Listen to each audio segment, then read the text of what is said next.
ఢిల్లీ పర్యటనకు వెళ్లిన AP CM Jaganmohan Reddy కేంద్రం నుంచి రాష్ట్రానికి కావాల్సిన నిధులు ఆమోదాలను గురించి కోరారు.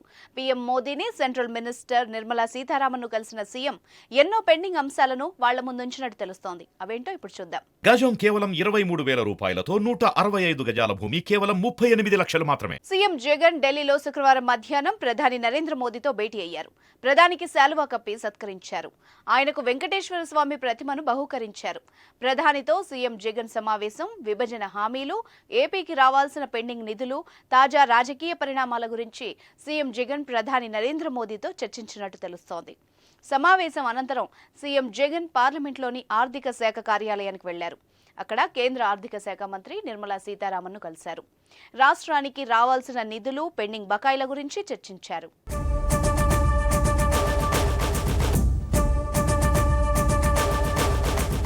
పార్లమెంట్లోని ప్రధానమంత్రి కార్యాలయంలో ప్రధాని మోడీతో సీఎం వైఎస్ జగన్ శుక్రవారం భేటీ అయ్యారు. రాష్ట్రానికి సంబంధించిన పలు అంశాలపై చర్చించారు.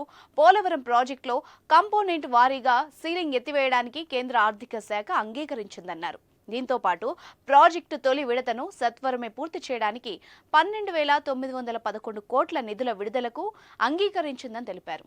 అయితే ఈ రెండు అంశాలు కేంద్ర కేబినెట్ ఆమోదం కోసం ఎదురు చూస్తున్నాయని, దీనిపై తక్షణమే దృష్టి పెట్టాలని ముఖ్యమంత్రి కోరారు. పోలవరం మొదటి విడత పూర్తి చేయడానికి దాదాపు 17,144 కోట్లు ఖర్చవుతుందని, ఇప్పటికే దీనికి సంబంధించిన ప్రతిపాదన కూడా జలశక్తి శాఖ పెండింగ్లో ఉందని వెంటనే పరిశీలించి ఆమోదం తెలపాలని ముఖ్యమంత్రి విజ్ఞప్తి చేశారు.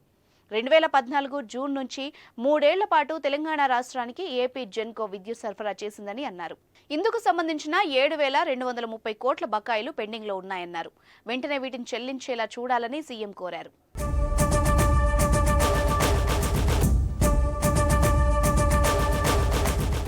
రాష్ట్ర విభజన సమయంలో ఇచ్చిన ప్రత్యేక హోదా సహా ఇతర హామీలను కూడా అమలు చేయాలని సీఎం కోరారు. రాష్ట్ర ఆర్థిక పురోగతికి ప్రత్యేక హోదా అవసరమని, పెట్టుబడులు రావడంతో మెరుగైన ఉపాధి అవకాశాలు ఏర్పడతాయన్నారు. రాష్ట్రంలో 13 జిల్లాలను 26 జిల్లాలుగా విభజించామని, ప్రతి జిల్లాకు ఒక మెడికల్ కాలేజ్ ఉండేలా రాష్ట్రంలో కొత్తగా 17 మెడికల్ కాలేజీలు నిర్మిస్తున్నామని తెలిపారు. ఇప్పటికే కొన్ని కాలేజీల్లో తరగతులు కూడా ప్రారంభమయ్యాయని ప్రధానమంత్రి దృష్టికి తీసుకెళ్లారు. కాలేజీల ఏర్పాటుకు సంబంధించి తగిన సహాయ సహకారాలు అందించాలని సీఎం విజ్ఞప్తి చేశారు.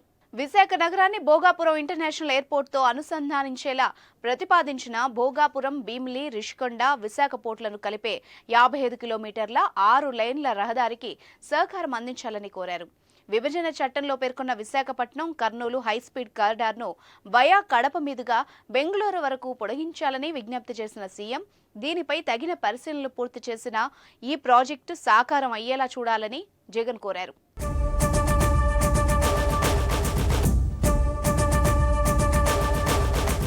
కడప, పులివెందుల, ముదిగుబ్బ, సత్యసాయి ప్రశాంతి నిలయం, హిందూపూర్ కొత్త రైల్వే లైన్ను దీంట్లో భాగంగా చేపట్టాలని సీఎం కోరారు. ఈ ప్రాజెక్టు వల్ల వెనుకబడ్డ రాయలసీమ ప్రాంతానికి చక్కటి కనెక్టివిటీ ఏర్పడుతుందని సీఎం చెప్పారు. విశాఖపట్నం మెట్రో రైల్ ప్రాజెక్టుకు వీలైనంత త్వరగా ఆమోదం తెలపాలని ప్రధాని ముఖ్యమంత్రి కోరారు. మొత్తానికి త్వరలోనే జనరల్ ఎలక్షన్స్ జరుగుతున్న తరుణంలో లెక్కల పద్దును ఢిల్లీ పెద్దల ముందు ఉంచారు జగన్. చూద్దాం కేంద్రం ఎటువంటి వరాలు కురిపిస్తుందో, ఎన్ని అంశాలను కరుణిస్తుందో.